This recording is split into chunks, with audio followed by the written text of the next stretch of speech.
Hello, good morning, and a very warm welcome to today's IMR webinar on data-driven manufacturing. I'm your host, Gary, Digital Marketing Strategist here at IMR, and it's great to have you with us this morning for our first webinar back since the summer.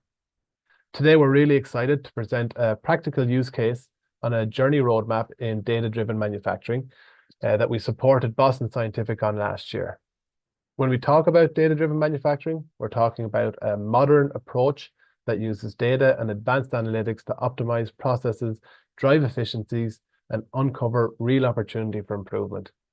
At IMR, we're seeing a consistent demand from both SMEs and large multinationals to build internal capability, not just to run off one-off projects, but to embed the knowledge of data and data science across their organizations.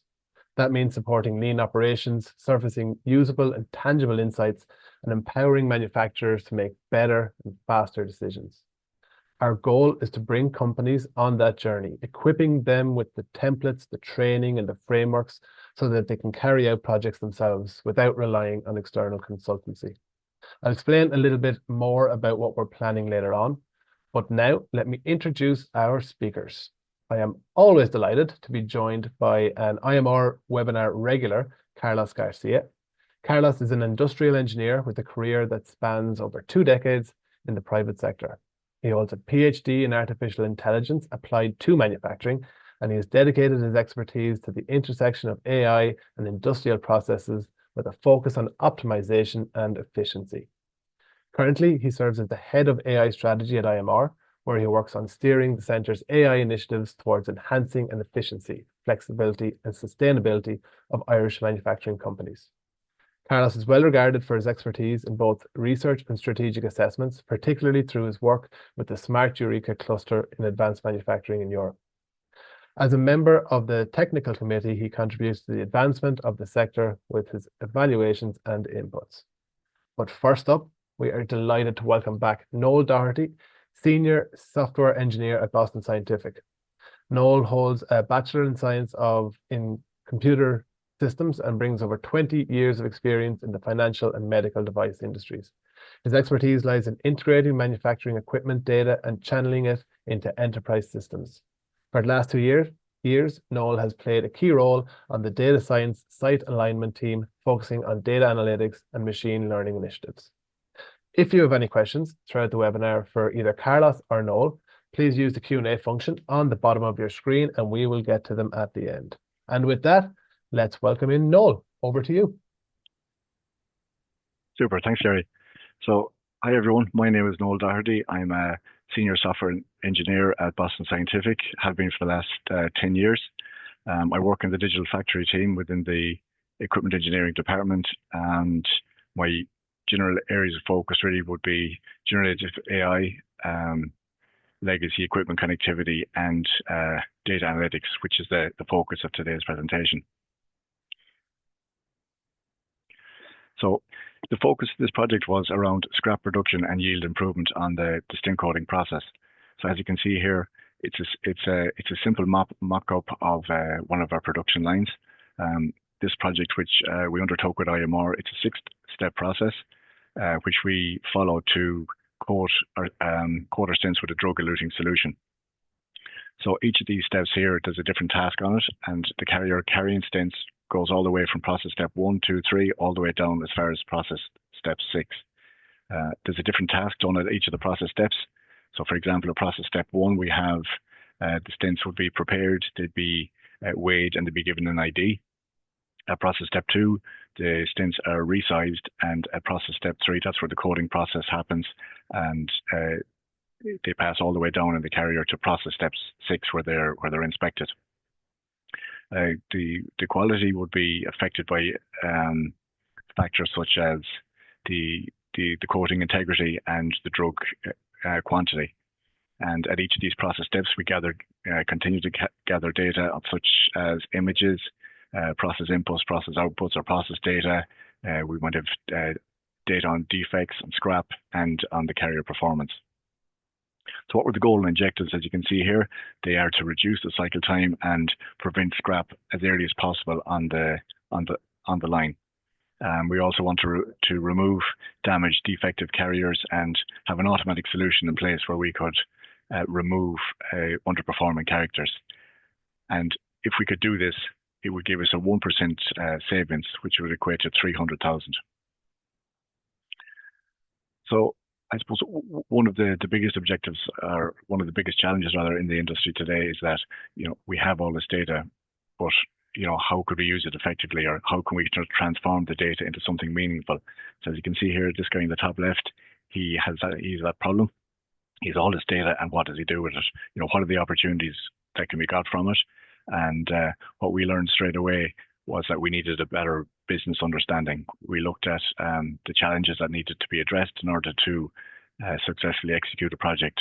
So we looked at barriers to adopting analytics. We looked at using the image data to predict and eliminate scrap. We looked at identifying valuable insights from existing and additional data, and developing recommendations and process adjustments. So this is where IMR came in and guided us through this process. So they introduced us to the CRISP DM framework, which stands for Cross Industry Standard Process for Data Mining. So one of the things that we had to look at was the business understanding, because it's an area that we were weak at. Now, just to say it again, what this framework did for us was it introduced us to a structured methodology that allowed us to adopt analytics. It also made us adhere to guidelines, guidelines that would bring us through this process, and it also made us force us to look at the objective, to define a clear objective from the very beginning. So that's really what the business understanding was. The data understanding was something that we were very adept with here in Boston Scientific. We've loads of data, and we're getting it from different data sources, but we just didn't really know what to do with it. So this is one of the biggest learnings that we had, is that we continuously had to go back to step one, which is the business understanding, clearly define our objective before we could move on to the data understanding. So we also got a lot of guidance on data preparation and on modeling. So the data preparation, we were introduced to tools like Jupyter Notebooks and Python, which allowed us to develop our own data pipelines and framework, and put an infrastructure in place so that we could easily digest data sets. We looked at how we could use these pipelines to gather the data, like I said, from different data sources, to clean the data, to transform the data, and structure it in such a way that it was easily digestible. We also looked at selecting the right modeling techniques and machine learning and algorithms that would clearly meet our objectives. We also looked at the evaluation phase and the deployment phase. So just to get an idea of the data science project journey that we undertook. So I suppose there in the top right, it began with a detailed mapping of the process, getting an understanding of the business and the data, and a greater awareness of the processes and procedures required. This came in the form of initially line walks on the production lines, collaborated with IMR on a lot of these talks, I suppose, and we got insights into how we could do the work, how we could create the data pipeline, like I said, to link the data sources, gather the data images, clean it, and transform it, like I said. Now we had knowledge of what tools we could use to develop our own framework, and the infrastructure that we required to run these tools, together with know-how to select these modeling techniques to help us build on our own predictive models. So we also had ideas on how to pull data from, like I said, all these data sources like MySQL, but we now knew about the tech stack. We had a greater awareness about it and how to implement the tools. So I suppose in a way you could say we went, full circle with this project. Initially, our strategy was DMake, supported by process experts, where we had manual data collection. The monitoring was reactive, and it was kind of human driven. And what it did become was, over time through this journey, was instead of DMake, it became more of an enhanced DMake. And we've now, I suppose, entered the data science era, if you like, If you can see our friend Mario there that joined us for the journey of this project, he now has he's a bigger armor. He's a greater set of analytical tools at his disposal. He's a happier man. There's no limit on the data. We've loads of historical data. There's no limit on the tools. We're now talking about predictive monitoring and machine learning. And we also have these automated pipelines in place now that can help us on our journey and like I said, digest any of the data sets. So in one of the previous slides, the mock-up of our production line, you could see there that we had 6 process steps, and I said at each of those process steps that we gathered sets of data.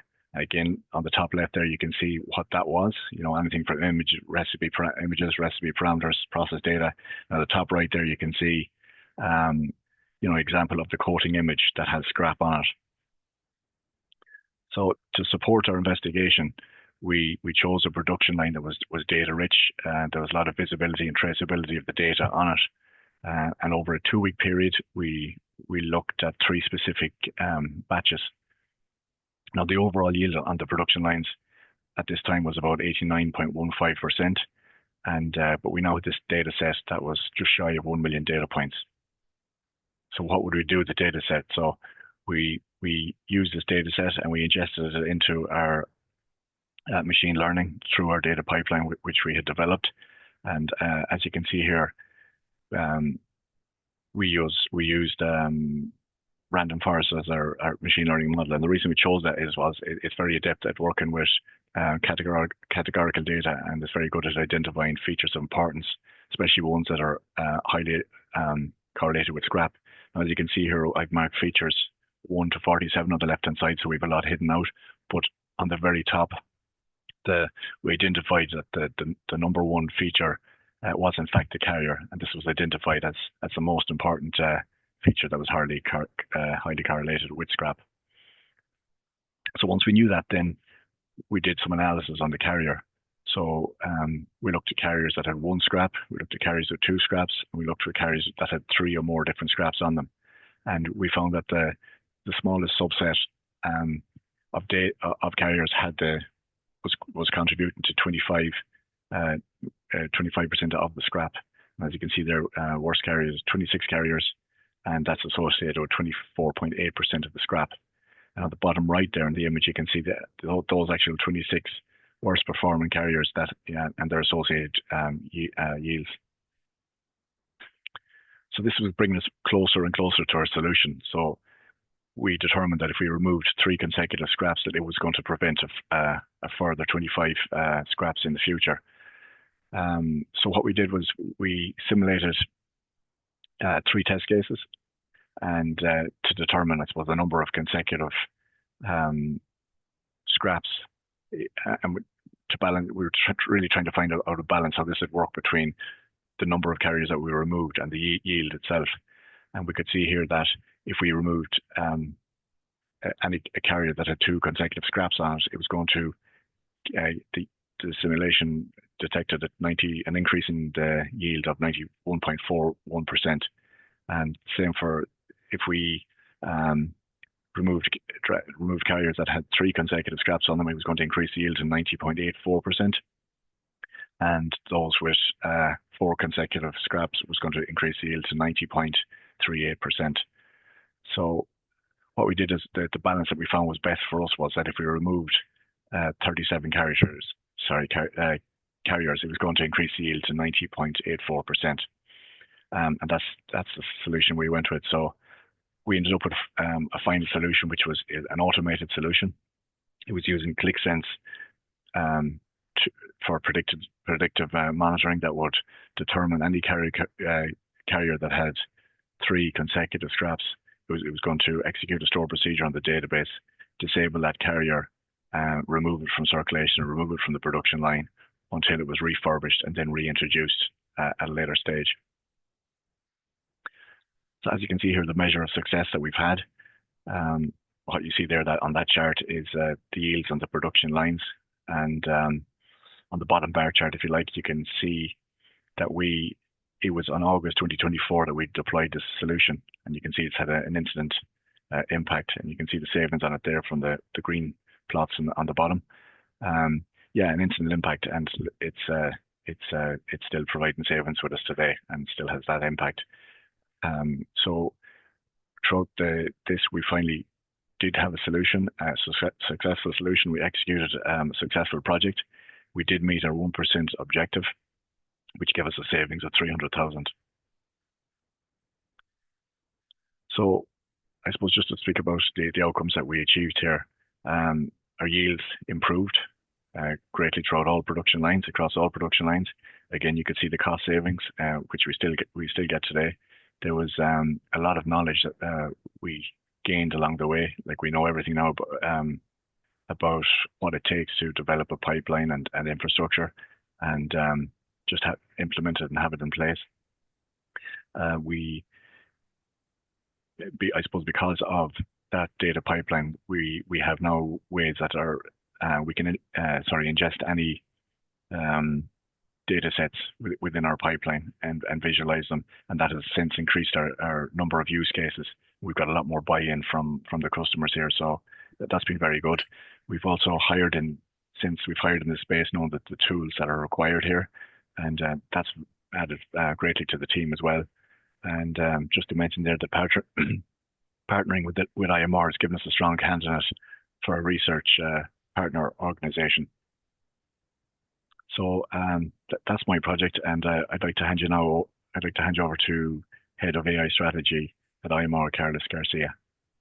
Yeah, thank you, Noel. I suspect you will get most of the questions today, and rightly so, because it's not every day that we get to hear directly from a senior engineer working in a major manufacturing company. So here now in my speech, I will talk a little bit more in detail about AI and importance in manufacturing, and a little bit of barriers and how to move forward with it. So my name is Carlos Garcia. As Gary said, I'm the head of AI strategy, which at times looks like an impossible job because everything is changing so fast in AI these days and in manufacturing. I started out as an industrial engineer with a focus on electronics and control systems, but I very early got interested in intelligence itself, whether machines could learn, adapt, be conscious maybe. And that curiosity led me into AI research. And now, as the head of AI strategy, my role means that I need to help manufacturing companies find the path on how best to use AI. And that means mostly three things. One is education, how to educate the workforce, so people at every level of the company gain the skills and the literacy to understand and use AI effectively. Second, what infrastructure do we need at IMR to help manufacturing companies? For example, we have our own local server to train, fine-tune, do proof of concepts with large language models, so companies can have an environment secure and safe to use. And lastly, what expertise do we need? What expertise do we need in IMR so we can support the manufacturers, not only with the algorithms, but also with the domain knowledge, the governance, data, etc. So when I visit companies, manufacturing companies, when I speak to them, I often hear two main frustrations around this. The first one is, I have data, lots of data sometimes, but I don't know what to do with it. The second one that I hear more and more and more these days, since a couple of years ago, it's around AI. I want AI. I see it everywhere. We need AI, but I don't really know what to do with it. And that is understandable, because as engineers, we feel at home with machines, with robots, with automation, things that we can see and touch. And data and artificial intelligence in particular can feel more abstract and harder to grasp and use. Yet the real challenge and the opportunity lies in extracting value from what we are already collecting. And there is a tension today that's clear. I think we all feel that tension surrounding AI, because every day in the news, we are seeing visions like this one on the left, with AI promising a complete revolution of manufacturing, unprecedented efficiency, hyper-intelligent automation, a future of smart factories, right? Even some are predicting that artificial general intelligence, AGI, or that potential intelligence, artificial, that could be as broad and capable as the human intelligence is just around the corner. Some people, Dario Amodei from Anthropic, for example, they are saying 2 years from now, 5 years from now, which I think is too early. And then on the other hand, you have the skeptics that they are warning that this is all an AI bubble, that we might be heading for a new AI winter that we already have in the past in AI, those periods where AI fail those expectations and don't give everything they promise, and then these expectations come crashing down, investment dries up, etc. And some of them even say, well, how good is AI actually if it's not even capable of writing the word report correctly, like in the image, no? And even when we move past skepticism to actual implementation, we again face a divide. No? On one hand, AI solutions promise simplicity, rapid improvement. Yes, you just use Copilot and be more efficient. But often reality feels different. Complex data, proof of concepts that never scale, unclear strategy, and managers struggling to understand the real ROI, the return on investment of these solutions. So to help a little bit with this tension and how do I see the present and the future of AI in manufacturing, I would like to start talking about what we talk when we talk AI, because today I see many people, they talk AI, and probably we all do at some point, AI when we are talking about large language models. ChatGPT, Claude, Gemini, etc. Looks like all AI these days is large language model, and that's not true.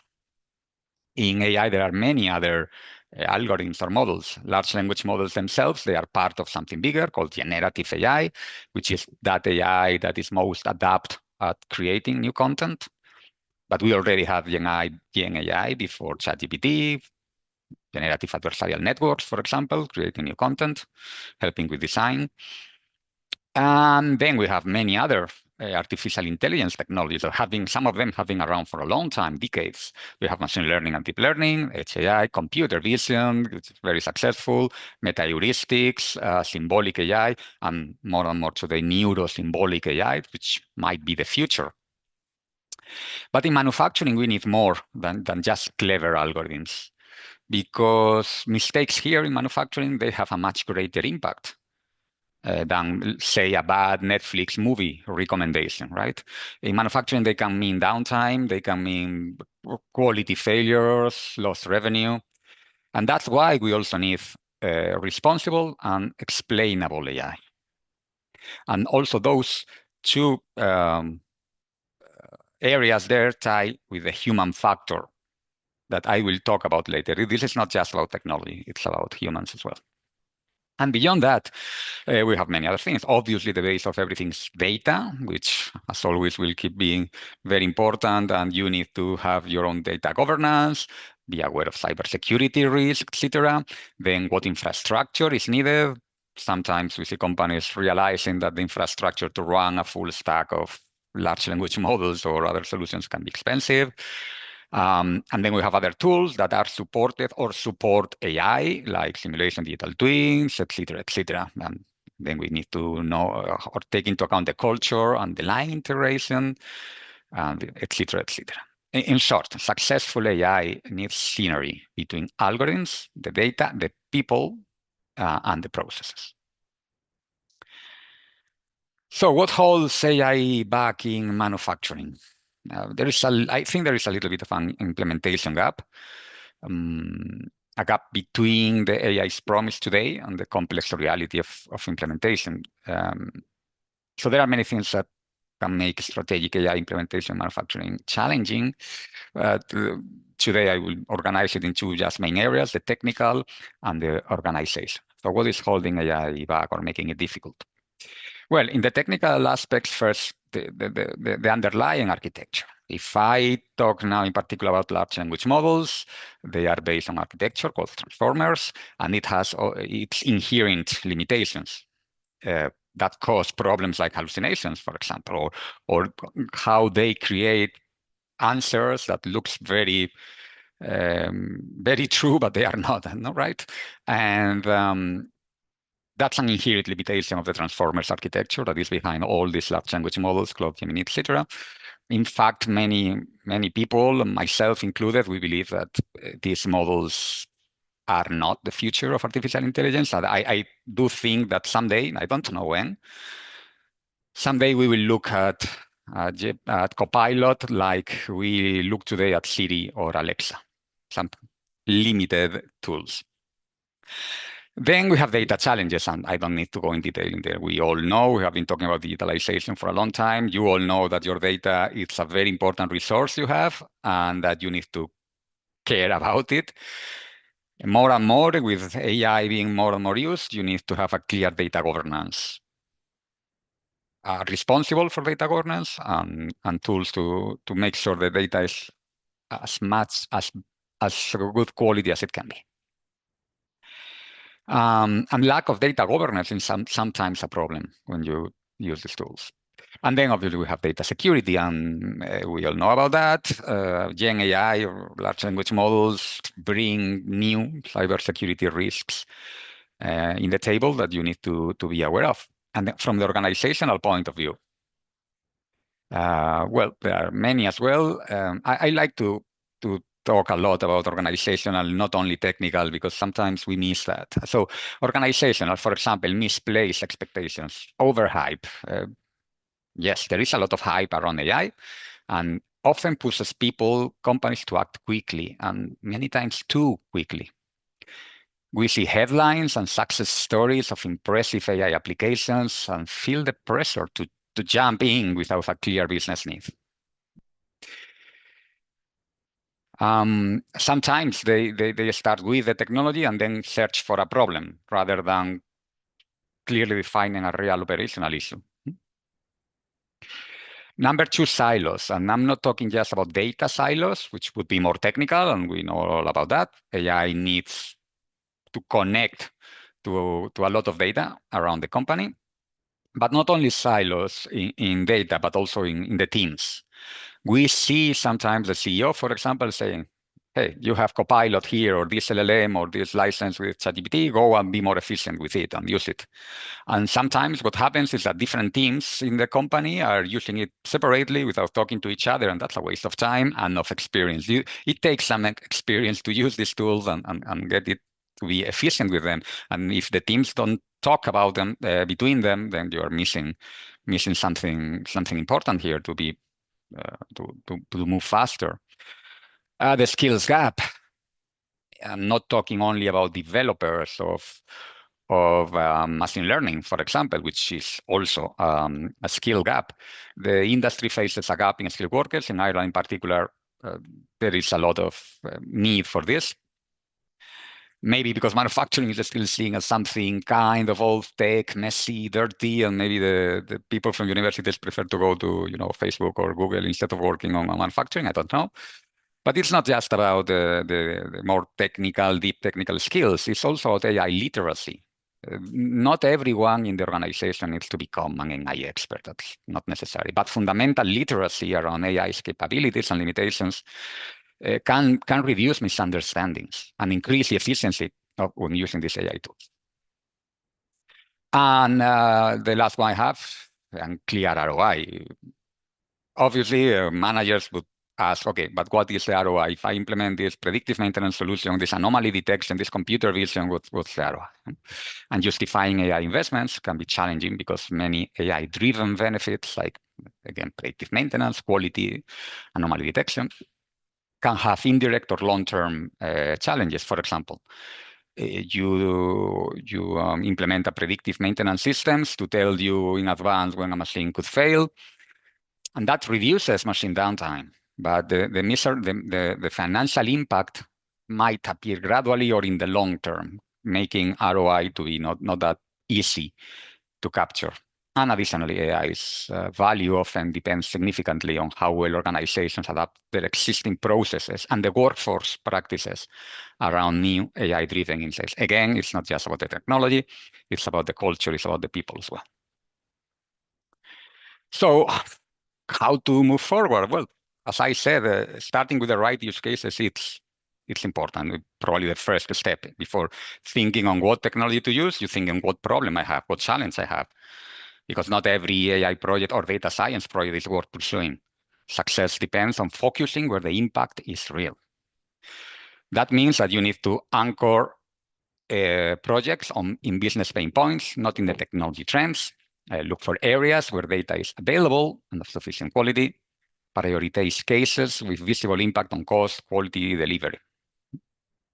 So to give you an example, at IMR, when we work with companies, we use a simple matrix like this one on screen to help prioritize use case. So together with the company, with the domain experts, with the managers, we map the business value against the ease of implementation. So teams can clearly see which opportunities to start with and which one to postpone, maybe.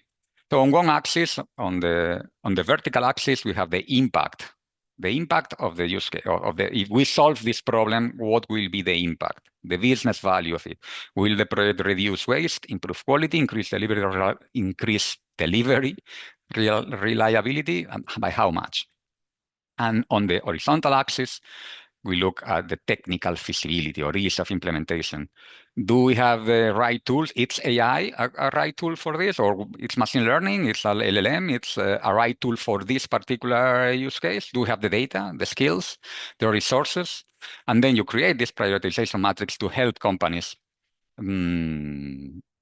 select where to start, which is a very important point. Moving on with a few more pointers on how to move forward. If you are thinking, as many manufacturing companies, okay, how's the process of moving forward? I cannot go into detail today, obviously, but I just give a main pointers. The first one is related to what I was talking before. You need to know yourself. What are your real pain points? Begin with the most important ones, as I mentioned before. You need to work with the teams. You need to work with the operators, with the managers. Ask them. Go and ask where time is wasted in your work. What's the most manual tasks you have? Where are delays building up? Where is quality sleeping? Understand why that happens. Anchor every project in a genuine problem, not in the latest technology trend. Just use Copilot because we need to. Second, build solid foundations. Again, I don't need to go in detail into this. Reliable AI, reliable data science requires reliable data. And that means investing in quality, in integration. Again, the figure of the data governance responsible that makes sure that the data is as good as possible. What data needs to be removed because there is newer versions of those documents, of are we capturing time series data from the machines with the correct frequency, etc., etc. There are many examples. And third, cross-functional teams. So again, the human side of this. Unite people and processes. Avoid those silos I was talking about from an organizational point of view. Build this cross-functional collaboration between operations, IT, business, data science team, etc. This is essential. And equally important, develop that AI literacy across the workforce. That means that your people understand what these systems do, what are their uses and their limitations. Again, it's not just enough that you just, I'm talking about LLMs here because they can be applied for everyone at the company. It's not enough that you have Copilot. You need to understand what it's good at, what it's not good at. You need to know that it can make errors. You need to know that you are responsible for whatever the AI tells you. And understand the security problems. You cannot share sensitive data with any large language model in the cloud if it's not clear that data is not going anywhere and it's not going to be used to train the new model. The human factor, I've been talking about this because I feel it's very important not to talk only about technology. No matter how advanced technology is, and AI is advancing a lot, technology alone does not transform manufacturing. People do. And we see this many times. We have been, I've been working in Ireland for 10 years now, more than 10 years, almost 11, and I have visited many companies. I've worked with many of them, and I see many times this problem. If the people using it, if the operators do not trust the system, if they feel they could be replaced, or they can not know why the decisions are being taken, the system will not be used. If managers do not see the value, it will not be scaled. Building adoption requires respect for the people's experience. You need to involve them in the design and ensuring the tools make their work easier, not harder.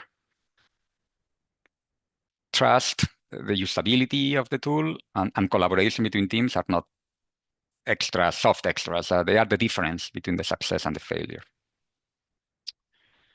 So, is this then hype or not? Is this where is this going a little bit? This slide, I don't want you to read all of this. Just an example of, for example, from the European Commission. You know, we have this research framework called the Horizon Europe. It's 90 something billions of euros across 7 years to do research in many areas, not just on AI. This one is in particular for GenAI related topics this year, 2025 only. And this only about generative AI, not about other types of AI. So you can see there are many of these topics where the European Commission is asking European companies and research centers to act and to move forward in things like robotics, industrial automation, virtual worlds, cognitive systems, data ecosystems, ethical, compliant deployment, clinical, generative AI, foundation models for science, etc. Each of these projects, and there will be, each of these topics can be 2 or 3 projects, and each of these projects can be 6 million euros, or one of those that we are participating on, it's a 40 million euros. Actually, it's this one, as I give as an example, robust and trustworthy generative AI for robotics and industrial automation. And you see the European Commission it's asking Europe to actively develop more generative AI, in this particular case in robotics and industrial automation, because they expect to substantially contribute to productivity gains, including other sectors related to manufacturing industries. This is in particular 40 million euros project because the consortium is going to develop a foundation model exclusively for manufacturing. So yes, this is not only hype around AI. It's true that today AI manufacturing often struggles because of those technical limits, the weak data, those organizational gaps I talked about, but the opportunity is real. By starting with problems, those pain points, building strong foundations and working across functions, teams, manufacturers can scale beyond pilots. It takes time though. Looking forward, we see advancements like agentic AI, which might be supported by a standard like the Model Context Protocol that helps AI tools to connect to every part, every system in the company. That could unlock a new level of automation and agility in the future. We're working on that, but only if we prepare today with governance, skills, and data readiness. So to conclude, this is the message. AI isn't magic, but it is a powerful tool. You need clear strategy, strong foundations, focus on solving real problems, but it can deliver tangible benefits. Thank you. Brilliant, as always. Thank you, Carlos, and thank you, Gary. Noel. That was great. Love it. Again, if you have any questions for Carlos or Noel, you can pop them into the Q&A. But first, I'm going to let you know about something that we have in the works here at IMR. We are planning an AI masterclass, AI Made Real, Map, Solve, Deliver. It'll be a practical, hands-on workshop where you'll move from discussing challenges to designing real AI-powered solutions. And together we'll map your workflows and apply proven AI strategies tailored to your business. So right now we are just looking for an expression of interest in that. I am going to launch a quick poll, and it's just asking if it should be popping up on your screen now. And it's asking if you or someone from your organization would be interested in taking part in that masterclass. So you can places will be limited on it. There'll only be a couple available. So if you are interested, do let us know. You can answer that poll, or you can email us marketing@imr.ie. Noel, I will go to you first. What was so important about following the CRISP DM framework, and how did it change your approach compared to how you usually worked with data? I suppose firstly, it provided that structure and direction. So prior to involving IMR and the CRISP DM model, like our challenge was, so we had all this data, but we had no clear direction. And what the framework gave us was, with its 6 steps there of the business understanding, data preparation, modeling, evaluation, deployment. It just offered that step-by-step roadmap.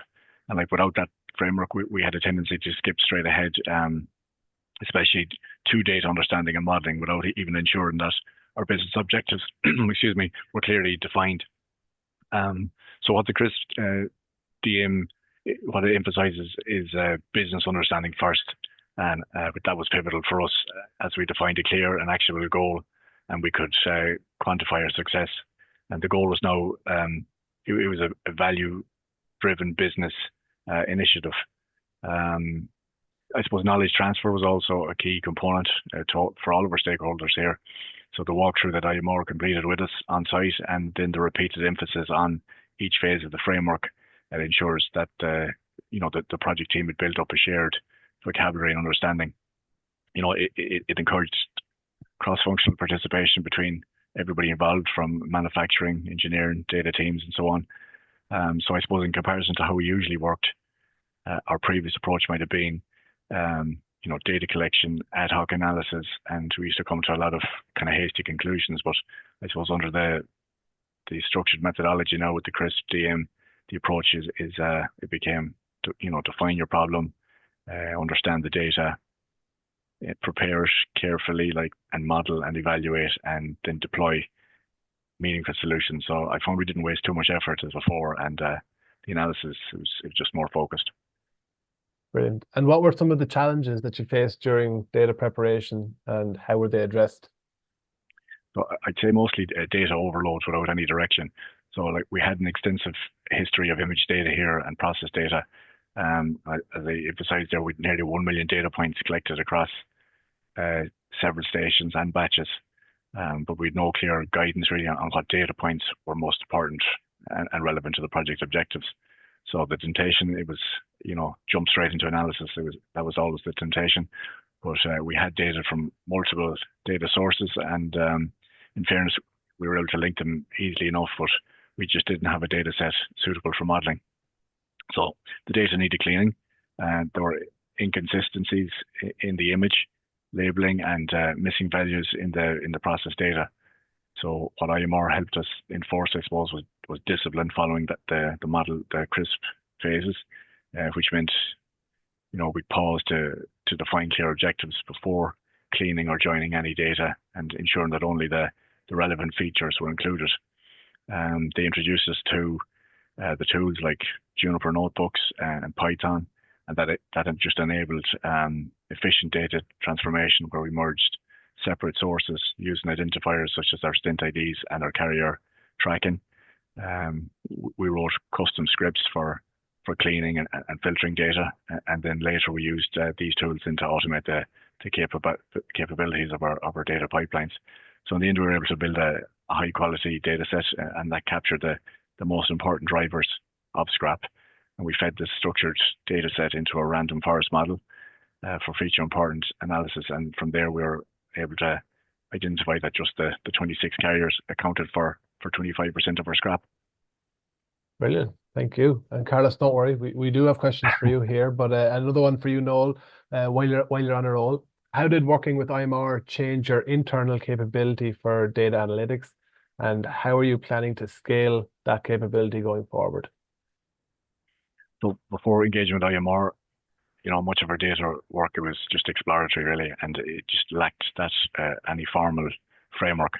So we now have moved to from reactive data analysis to more goal-driven and model-informed decision making. So internally, we're staying, we're starting to build up a repository of tools and best practices. like I said before, we've introduced Python and Jupyter notebooks, machine learning libraries such as a random forest for feature importance. We've introduced fundamental and advanced training in Python for the data teams, and through internal practitioner forums then. So we have a data analytics and machine learning meetings, and we have data analytics site alignment meetings. And from these is the opportunity for hands-on guidance in the data pipeline development, data cleaning, feature engineering, and model evaluation. And this it's really upskilled our team to be able to work on the use cases that tackle all these analytics challenges. And what this has done is it's just built confidence internally, and we're doing. It shows that data science can drive measurable impact. So going forward, then we hope to replicate the framework across all of our projects. Our goal here is to apply the same approach that we have for this project to other lines and to other product families. And the knowledge that we gained, it's been shared across teams to upskill more engineers. And in time, internal documentation and pipelines from this project will be used as templates then for future initiatives. So there's the possibility that we're going to invest in data infrastructure too. And based on our learnings from this project, we're now identifying, additional data sources, and we could possibly upgrade our infrastructure for more integration, like, data lakes has been mentioned. That's down the line. And so we view IMR as a valuable RPO. So there's also the possibility of support for future proof of concepts, and possibly to provide external validation and expertise for other analytics tasks. Brilliant, great. Carlos, the Horizon Europe initiative on generative AI for robotics is forward-looking. What do you see as the most significant short-term, between 1 and 2 years, opportunity for generative AI in a typical manufacturing environment? Or generative AI in particular. Okay. So let's start with the most obvious ones. Obvious because these models are working with text, and they are very good at that.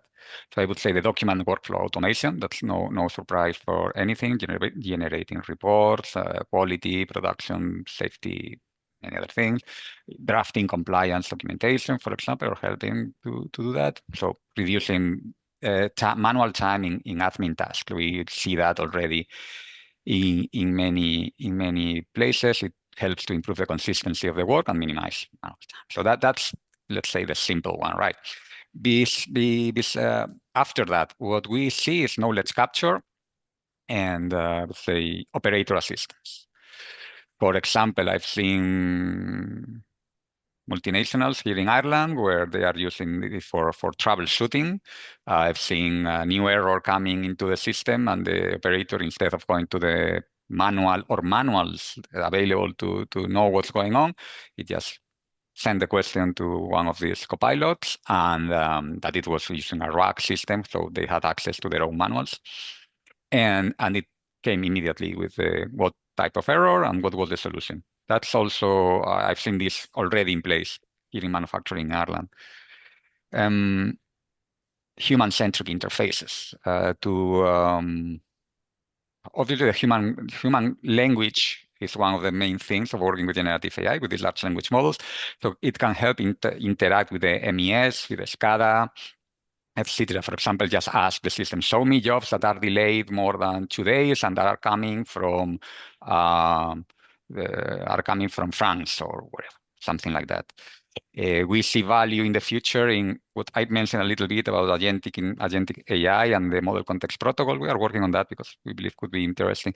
So what it does, it's to connect to many different systems in your factory and give you an answer. For example, let's suppose you work in supply chain and you want to know about, let's say, or you want a new dashboard about new sales orders compared to the past, and how's the actual schedule and the many other things. So let's suppose that you can ask that to a single point, just in natural language, and that will cascade down through a set of what we call agents that are small, let's say small tools, but each small tool can know about something in particular. I'm not talking about a new ChatGPT or Gemini, no, small tools, maybe small LLMs that know where to go to get that information that is relevant to your query, interact with other small agents that know about some other area, get the information from the data lake or the Excel files or wherever that is, or the unified namespace or wherever, your schedule, and then get back to the coordinator that will create that dashboard with you. Brilliant. Okay, so we've got loads of questions coming in. If we don't get to your question, we will follow up with you afterwards. We'll get back to you by email. I'll knock one out here. It's from Mohammed. Will the presentation slides be available? So the webinar is recorded and we will be sending that out to everybody who's attended and registered. So you'll be able to look back over it. Carlos, another one for you. How does IMR support manufacturing companies that do not know where to start the digitization process or where to get value from with AI? Well, I think I mentioned this a little bit before. First, we have the expertise. We have the domain expertise with people in manufacturing that has been working for many years in manufacturing, together with the AI expertise. And what we do is we visit the companies, as I mentioned, with this matrix to talk to them, tell them to understand the problems first, to talk to everyone in the company, come up with this matrix priority. So these are the pain points you have. We ask questions about that to understand the challenges, and then we go with a technical feasibility. Yes, we could apply an LLM for this, maybe yes, no, more or less how much it would take in time and cost, and so they can select, and then we can help them as Noel was mentioning, with the actual implementation. Which tools to use? Do you have the necessary data? Do you need help cleaning the data or selecting a tool or whatever? On the other hand, we have courses to improve that literacy I was talking about, those skills, and we have infrastructure. So we have a great place at Mullingar with many technologies, additive manufacturing, machines, CNC machines, robots. We have this LLM server where companies can go and maybe test something, test your new retrieval augmented generation system, or try to fine-tune your own local open source LLM to see how it works for you in a secure place. So there are plenty of ways we can help.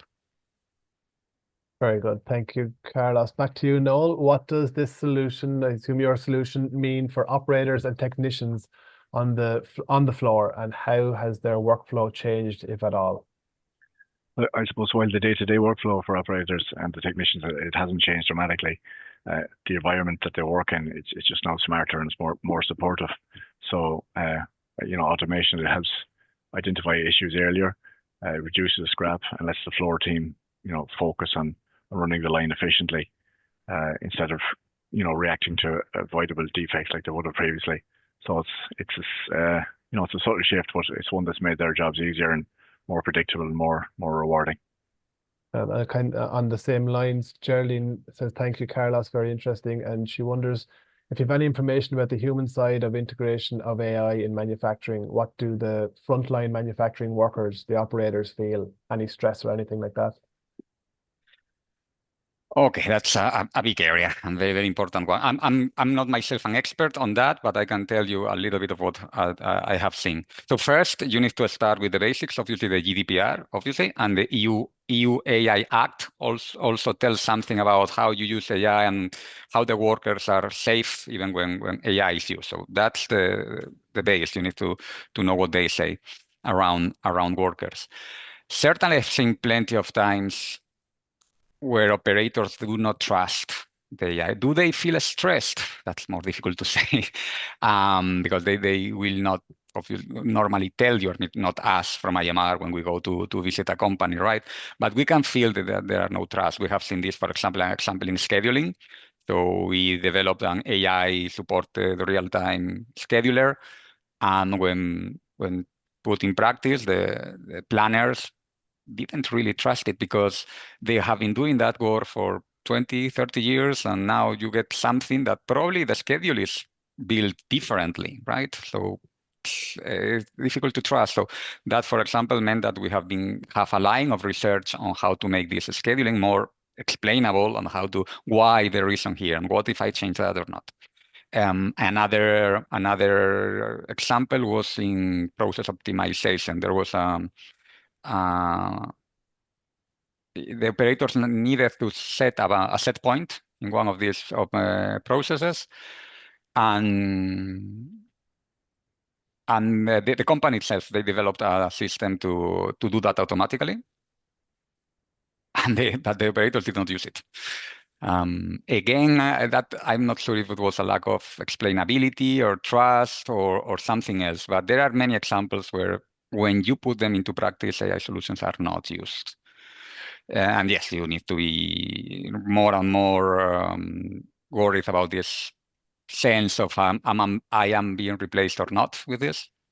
If we talk about generative AI and large language models, I see a lot of what do we do with this? How do we use it? Because it's not enough that you have Copilot available. You need how to use it. You need to know how to prompt it to get the best solution. Or if you use it for developing, you need to know that you really always need to check the answers, right? That's also a very important aspect, I see. Great, thanks, Carlos. We'll try to get to another one. I thought 20 minutes would be enough for the questions and answers, but obviously I was wrong, because there is great interest in this, which is great. There's another question.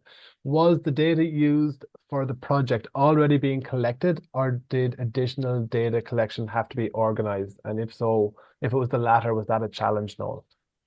Yeah, no, I suppose for this project, we had all the historical data in place. It was within our data, our on-premise databases, and we were pulling it from MES as well, so kind of SQL Server MES, and that was it really. So we had it all in place for the scope of this project. I suppose what we were trying to do was learn from it more than anything else. So yeah, listen, in summary, I suppose the data was there. Very good. One more, I think we'll have time for. And again, Noel, if you were to start a similar project today, what would you do different and why? I suppose that one, what we do, well, first of all, we'd maybe take a step back and see what we've learned already. You know, we found a lot of learnings from this, you know, so like we want to really replicate the framework across all projects, like I've mentioned already. We'd apply the same approach, what we have now, to other lines and product families. The knowledge is there, you know, it's been shared across all the teams. We have upskilled team, you know, members, developers that they've done courses, so they're more adept now at actually, you know, if they had to work on another project, it's all there for us. So the internal documentation, the pipelines, it's all in place. I had maybe from knowing what we know already, we might maybe invest in the data infrastructure and maybe look on the data lake side, but you know, that's for down the line.